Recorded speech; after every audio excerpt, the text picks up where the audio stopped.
Hello guys, welcome back to NCERT. Hello दोस्तों, national computer institute के इस video में आप सभी का स्वागत है।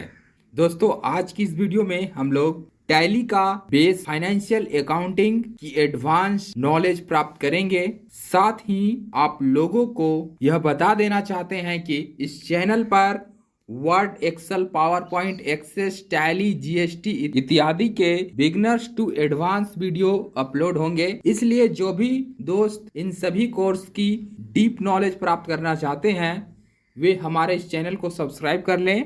तो चलिए शुरू करते हैं आज की क्लास।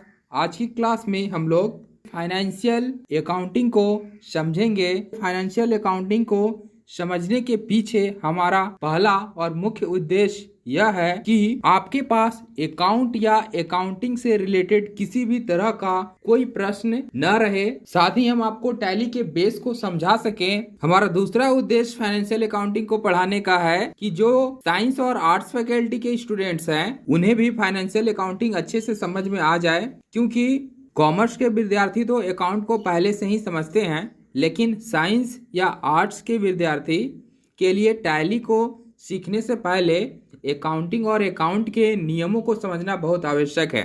अगर वो अकाउंट और अकाउंटिंग के नियमों को समझ जाते हैं तो उन्हें टैली करने में काफ़ी आसानी होगी। साथ ही जो स्टूडेंट्स अभी इंटर में हैं उनके लिए भी हमारा यह फाइनेंशियल अकाउंट का चैप्टर बहुत लाभदायक रहेगा। उन्हें अपने एग्जाम में काफ़ी अच्छे परफॉर्मेंस करने को मिलेंगे, क्योंकि इस वीडियो में हम फाइनेंशियल अकाउंटिंग की पूरी डीप जानकारी देने जा रहे हैं। हमारा तीसरा उद्देश्य है टैली को बेसिक से समझाना, क्योंकि यदि किसी भी चीज का आप बेस समझ जाते हैं तो आपको आगे किसी भी तरह की कोई प्रॉब्लम नहीं होती है। क्योंकि टैली एक अकाउंटिंग सॉफ्टवेयर है और टैली को समझने से पहले हम यदि अकाउंट को समझ लेते हैं जिस पर टैली आधारित है तो हमें टैली में अकाउंटिंग करने में किसी भी तरह की कोई प्रॉब्लम्स नहीं आएगी। और इसी कारण से हम पहले आप लोगों को फाइनेंशियल अकाउंटिंग और फाइनेंशियल अकाउंटिंग में यूज होने वाले शब्दों की जानकारी दे देना चाहते हैं। तो चलिए शुरू करते हैं financial accounting for tally ERP 9। Tally course शुरू करने से पहले हम आप लोगों को अकाउंटिंग की कुछ शब्दावली की जानकारी दे देना चाहते हैं, ताकि आपको टैली या रियल लाइफ में व्यवसाय से संबंधित किसी भी प्रकार की समस्याओं का सामना न करना पड़े। तो चलिए अकाउंट को समझते हैं। सबसे पहले समझेंगे कि खाता यानी कि लेखा या अकाउंट किसे कहते हैं। हमारे द्वारा जो ट्रांजैक्शन होती है, जो लेन देन होती है, इसका रिकॉर्ड रखना ही अकाउंट कहलाता है। हम जिस पुस्तक में अपने ट्रांजैक्शन को रिकॉर्ड करके रखते हैं उसे खाता बुक या बही खाता कहते हैं और उसे ही अकाउंट कहते हैं। जब हम किसी भी ट्रांजैक्शन को रिकॉर्ड करते हैं यानी कि लिखते हैं तो इस लिखने की प्रक्रिया को ही अकाउंटिंग कहते हैं। और जब रिकॉर्डेड हो जाता है, हमारा स्टेटमेंट तैयार हो जाता है, तो उसे अकाउंट कहते हैं। हमें अकाउंटिंग इसलिए करना चाहिए ताकि हम अपने व्यापार या बिजनेस में फाइनेंशियल ईयर के एंडिंग में यह एनालिसिस कर सकें कि हमारा जो 1 ईयर का व्यवसाय चला है इसमें हमें कितना प्रॉफिट हुआ, कितना लॉस हुआ, हमारी कंपनी प्रॉफिट में चल रही है या लॉस में चल रही है, और हमें अपने कंपनी को आगे बढ़ाने के लिए क्या तरीका यूज करना चाहिए। इसी के लिए हम लोग अकाउंटिंग करते हैं। दोस्तों, किसी घर, ऑफिस, व्यवसाय या किसी कंपनी के समस्त व्यावसायिक लेन देन को एक संक्षिप्त विवरण के रूप में जिस पुस्तक के अंदर लिख करके रिकॉर्ड किया जाता है, अर्थात किसी भी व्यापार या व्यवसाय के सभी ट्रांजैक्शन को जिस पुस्तक में लिखकर या संभाल कर रखा जाता है, उस पुस्तक को ही खाता बुक या खाता कहते हैं। खाता किसी ट्रांजैक्शन का स्टेटमेंट होता है जिसमें किसी विशेष व्यक्ति, वस्तु, संपत्ति इत्यादि व्यवसाय से संबंधित लेखा को संभाल कर या रिकॉर्ड करके रखते हैं। दोस्तों, एक ऐसा स्टेटमेंट जिसमें हम ट्रांजैक्शन किसके साथ हुआ है उस व्यक्ति का नाम, कौन सा वस्तु के साथ हुआ है उस वस्तु का नाम लिख करके रखते हैं। दोस्तों, किसी विशेष व्यक्ति, वस्तु, संपत्ति, लाभ, हानि, आय, व्यय आदि से संबंधित व्यवहारों का संक्षिप्त रिकॉर्ड को हिसाब किताब के पुस्तक में अलग अलग शीर्षक के अंदर रखा जाता है। दोस्तों, खाता बुक में हम व्यक्ति, वस्तु, संपत्ति, लाभ, हानि और आय व्यय से संबंधित सभी ट्रांजैक्शन को लिख करके रखते हैं और इसे खाता बुक के अलग अलग शीर्षक में लिखकर रखा जाता है।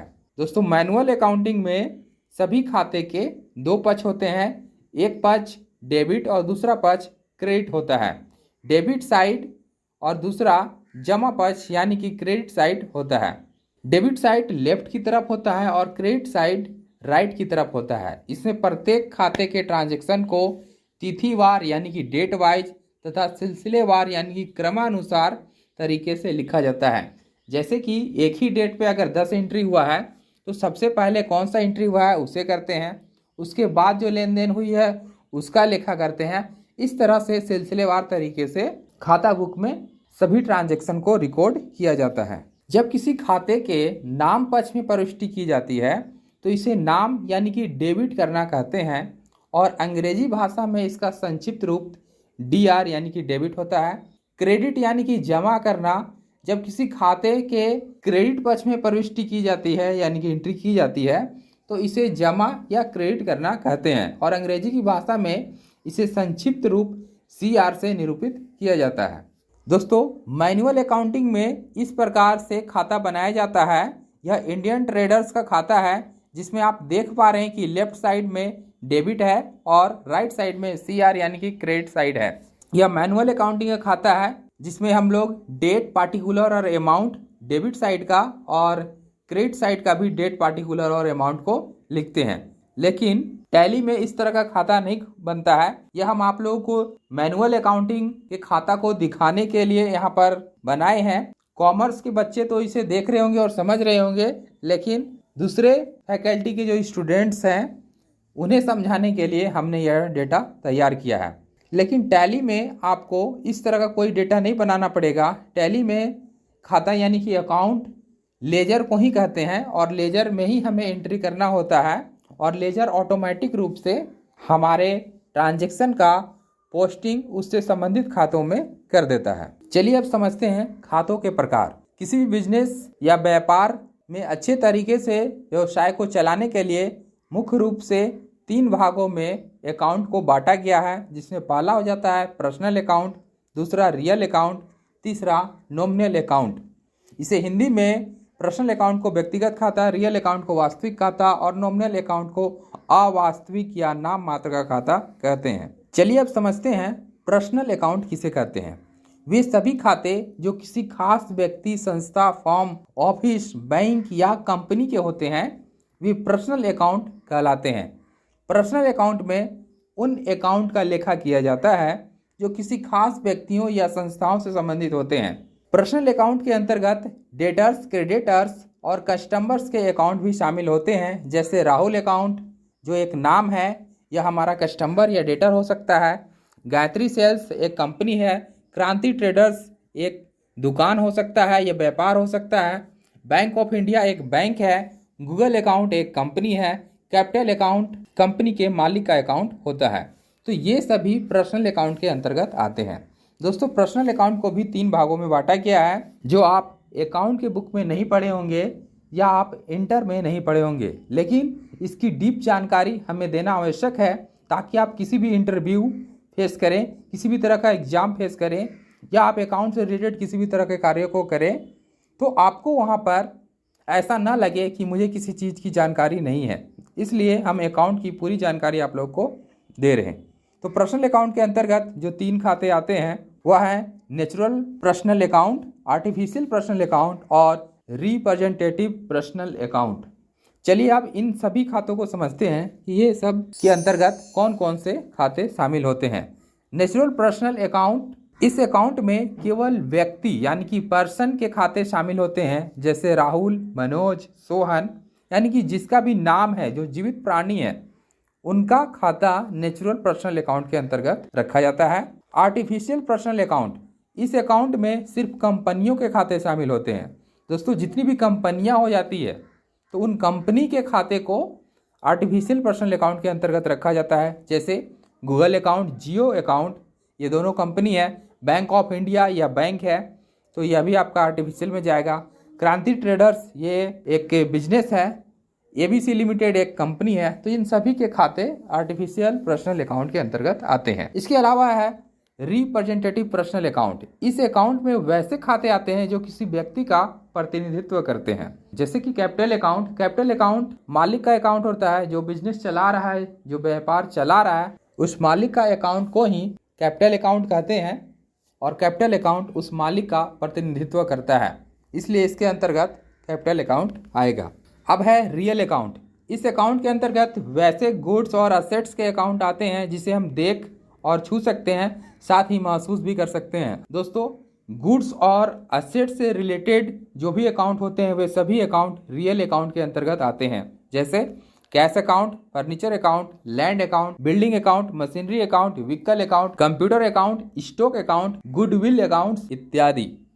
दोस्तों, रियल अकाउंट के भी दो प्रकार होते हैं, टेंजिबल रियल अकाउंट और intangible real account. Tangible real account दोस्तों वैसा असेट्स या गुड जिसे हम अपने आंखों से देख सकते हैं, अपने हाथों से छू सकते हैं और जिसका एक आकार होता है, उसे टेंजिबल रियल अकाउंट कहते हैं। जिसका एग्जाम्पल है stock account, furniture account, cash account और कंप्यूटर अकाउंट। यानी कि जो स्टॉक हमारे गोडाउन में पड़ा हुआ है वह हमारा टेंजिबल रियल अकाउंट है। फर्नीचर, कैश जो हमारे पास अवेलेबल है, ये सभी टेंजिबल रियल अकाउंट के अंतर्गत आते हैं। इनटेंजिबल रियल अकाउंट वे सभी संपत्तियां जिसका कोई आकार नहीं होता, जिसे छू या देख नहीं सकते, जिसे केवल महसूस कर सकते हैं, उसे इनटेंजिबल रियल अकाउंट कहते हैं। इसका उदाहरण है गुडविल अकाउंट, ट्रेडमार्क अकाउंट इत्यादि। तो दोस्तों, ऐसा अकाउंट जो हमारा असेट्स तो है लेकिन हम लोग उसे महसूस कर सकते हैं, उसे देख सकते हैं, लेकिन हाथों से छू नहीं सकते और जिसका कोई आकार नहीं होता है, वह घटते बढ़ते रहता है। जैसे स्टॉक मार्केट का हमारा जो पैसा होता है, वो पैसे भी इनटेंजिबल रियल अकाउंट के अंतर्गत ही आते हैं। चलिए अब समझते हैं हमारे खाते का सबसे लास्ट खाता नॉमिनल अकाउंट। व्यवसाय से संबंधित सभी खर्च, आय, व्यय तथा लाभ व हानि के समस्त खातों को नॉमिनल अकाउंट के अंतर्गत रखा जाता है। अर्थात सभी तरह के खर्चे जो हमारे व्यापार से होते हैं उसे नॉमिनल अकाउंट कहते हैं, जैसे sales account, rent account, lighting account. दोस्तों, व्यापार या बिजनेस में होने वाले सभी आय यानी कि इनकम और सभी खर्चे से संबंधित जो अकाउंट होता है, उन सभी अकाउंट को नॉमिनल अकाउंट के अंतर्गत रखा जाता है। दोस्तों, अकाउंट के जो 3 खाते हैं, इन तीनों खातों का एक एक गोल्डन रूल है, जिस रूल पर ही सभी खाते डेबिट और क्रेडिट होते हैं। तो चलिए इन खातों का गोल्डन रूल को याद कर लेते हैं। व्यक्तिगत खाता यानी कि पर्सनल खाता का रूल है, पाने वाले को डेबिट करते हैं और देने वाले को क्रेडिट करते हैं। यानी कि जो व्यक्ति पा रहा वह डेबिट हो जाएगा और जो दे रहा वह क्रेडिट हो जाएगा। इसे इंग्लिश में debit the receivers and credit the givers कहते हैं। रियल अकाउंट का रूल है, आने वाले वस्तुओं को डेबिट करते हैं, यानी कि जो वस्तु हमारे व्यवसाय में आ रहा उसे डेबिट करेंगे। जाने वाले वस्तु को क्रेडिट करते हैं, यानी कि जो वस्तु हमारे व्यवसाय से जा रहा उसे क्रेडिट करेंगे। इसे इंग्लिश में debit what comes in and credit what goes out कहते हैं। नॉमिनल अकाउंट यानी कि अवास्तविक खाता का रूल है, समस्त व्यय तथा हानियों को डेबिट करते हैं तथा समस्त आय तथा लाभों को क्रेडिट करते हैं। यानी कि जो भी हमारा व्यय होगा, खर्चा होगा, हानि होगा, उसे हम डेबिट कर देंगे और जो हमारा फायदा होगा, प्रॉफिट होगा, उसे हम क्रेडिट कर देंगे। इसे इंग्लिश में debit all expenses and losses, credit all gain and profit. मतलब हुआ, आप हिंदी में याद करें या इंग्लिश में याद करें, आपको जो सुविधाजनक है आप उसे याद कर सकते हैं। बस नियम यह है कि इस नियम के अनुसार ही हम अपने समस्त खातों को डेबिट और क्रेडिट करते हैं। दोस्तों, आपको समझने में आसानी हो इसलिए हम तीनों खाते से संबंधित कुछ एग्जाम्पल आपके सामने प्रस्तुत कर रहे हैं। जैसे कि पर्सनल अकाउंट के अंतर्गत capital account, drawing account, Ram account, Asha traders, ABC limited और बैंक अकाउंट आ जाएंगे, जो कि कोई कंपनी है, कोई संस्था है या किसी व्यक्ति विशेष का अकाउंट है। उसी तरह से रियल अकाउंट जिसके अंदर असेट्स और गुड्स आते हैं, तो इसके अंतर्गत cash, furniture, machinery, building, land और मोटर अकाउंट आ जाएंगे। नॉमिनल अकाउंट जो कि खर्चे और इनकम का खाता होता है, इसके अंदर interest, discount, commission, wages, purchase और सेल्स, इन सभी के खाते आ जाते हैं।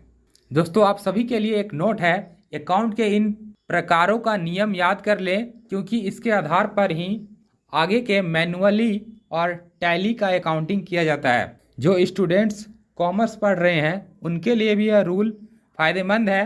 वह अपने मैनुअल अकाउंटिंग को इसी रूल के आधार पर डेबिट और क्रेडिट करेंगे। साथ ही जो बच्चे टैली सीख रहे हैं उनके लिए भी यह रूल याद कर लेना चाहिए, क्योंकि फ्यूचर में इसी रूल के आधार पर वह काम करेंगे। चलिए दोस्तों, तो आज का हमारा यह सेशन समाप्त होता है। और इस सेशन में आपने क्या पढ़ा, इसके लिए हम आप लोगों को कुछ क्वेश्चन दे रहे हैं। इस क्वेश्चन को आप नोट करेंगे और खुद से बनाने की कोशिश करेंगे। सबसे पहला क्वेश्चन है, अकाउंट से आप क्या समझते हैं। दूसरा है, अकाउंट कितने प्रकार के होते हैं। तीसरा, पर्सनल अकाउंट के कितने टाइप हैं। चौथा, लाभ हानि किस खाता से संबंधित है। और पांचवा है, मशीनरी किस अकाउंट से संबंधित है। छठा है, ड्राइंग अकाउंट किसका उदाहरण है।